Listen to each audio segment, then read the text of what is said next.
Hi, I am सृजन।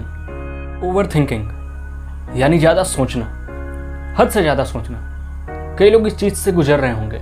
एक समय आता है जब ये ओवर थिंकिंग आपको घेर लेता है। दिन रात आप अपनी ज़िंदगी से जुड़े किसी खास चीज़ के बारे में सोचते रहते हैं। ये खास कुछ भी हो सकता है, आपका फ्यूचर, सक्सेस, आपका रिलेशन या आपकी ज़िंदगी में कोई खास इंसान।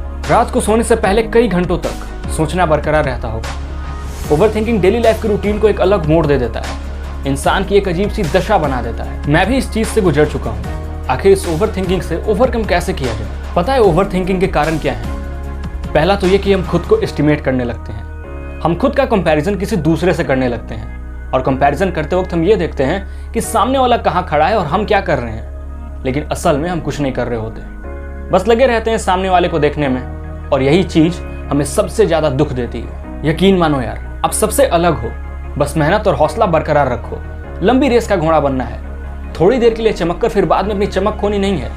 जिंदगी भर चमकना है, मरते दम तक चमकते रहना है। और मरते दम तक चमकते रहने के लिए थोड़ा ज़्यादा समय और थोड़ी ज़्यादा मेहनत तो लगेगी। तो ये था पहला।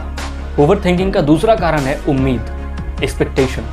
एक्सपेक्टेशन अपनी ज़िंदगी में किसी खास इंसान से जो उस एक्सपेक्टेशन की वैल्यू समझता ही नहीं। उस उम्मीद को लेकर हमारे अंदर कितनी सच्चाई है, ये बात उसे समझ में ही नहीं आती। बिना कुछ सोचे हम सामने वाले के लिए कितना कुछ सोच लेते हैं। फिर जब चुटकी में वो उम्मीदें टूटती हैं तो फिर उस तकलीफ को लेकर हम पहले से और ज़्यादा सोचना शुरू कर देते हैं। हम इसी चीज़ को समझने में बहुत देर कर देते हैं कि जो इंसान हमारा नहीं है, हमारी किस्मत में नहीं है, वो हमें कभी नहीं मिल सकता।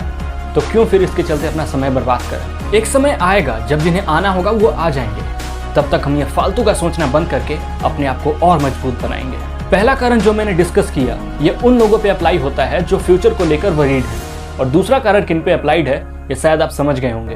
अब सबसे जरूरी बात कि आप ओवर थिंकिंग से निकल कैसे सकते हैं। इस चीज से निकलने के लिए आपको अपने आप को पहचानना होगा और देखना होगा कि आप क्या कर सकते हैं और आप में कौन कौन सी खूबियां हैं। और आपको अपनी उन खूबियों से प्यार करना सीखना होगा और दुनिया को दिखाना होगा। फॉर एग्जाम्पल, आप में से कोई होगा जिसे किताबें पढ़नी अच्छी लगती होंगी, किसी को सिंगिंग पसंद होगा, किसी को डांस अच्छा लगता होगा, किसी को एक्टिंग पसंद होगी, किसी को कुछ लिखना पसंद होगा, कोई स्टडीज में अच्छा होगा तो किसी को ड्राइंग अच्छा लगता होगा। और हो सकता है किसी को और अलग और अनोखी चीजें आती होंगी। और ये भी हो सकता है कि किसी को एक से ज्यादा चीजें पसंद होंगी। जैसे मुझे वीडियोस बनाना पसंद है, इसके साथ ही एडिटिंग और न्यूज पोर्टल्स के लिए पोस्टर्स और थंबनेल डिजाइन करना और लिखना मुझे बहुत ज्यादा पसंद है। तो आप में जो टैलेंट है उसे ढूंढो, उससे प्यार करो। और अगर आप में 2 या 2 से ज्यादा टैलेंट है तो उन सभी से प्यार करो और दुनिया के सामने लेकर आओ। और फिर लोग जो आपको प्यार देंगे, कॉम्प्लीमेंट्स देंगे और आपको जो सुकून मिलेगा उसके क्या ही कहने।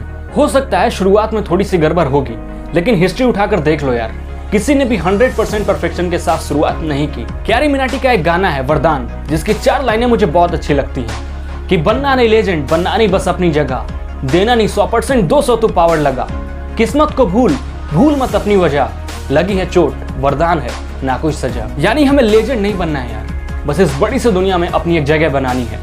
और जो भी काम हम कर रहे हो उसमें अपनी 100% नहीं बल्कि 200% पावर लगानी है। और किस्मत में क्या मिलेगा क्या नहीं इसे भूल जाओ, लेकिन ये मत भूलो कि जिस चीज की तुमने शुरुआत की है उसकी वजह क्या थी। और हो सकता है जिंदगी में उतार चढ़ाव आएंगे, लेकिन वो सजा नहीं है, वो वरदान है, ताकि तुम अपने सपनों को हकीकत में बदल सको।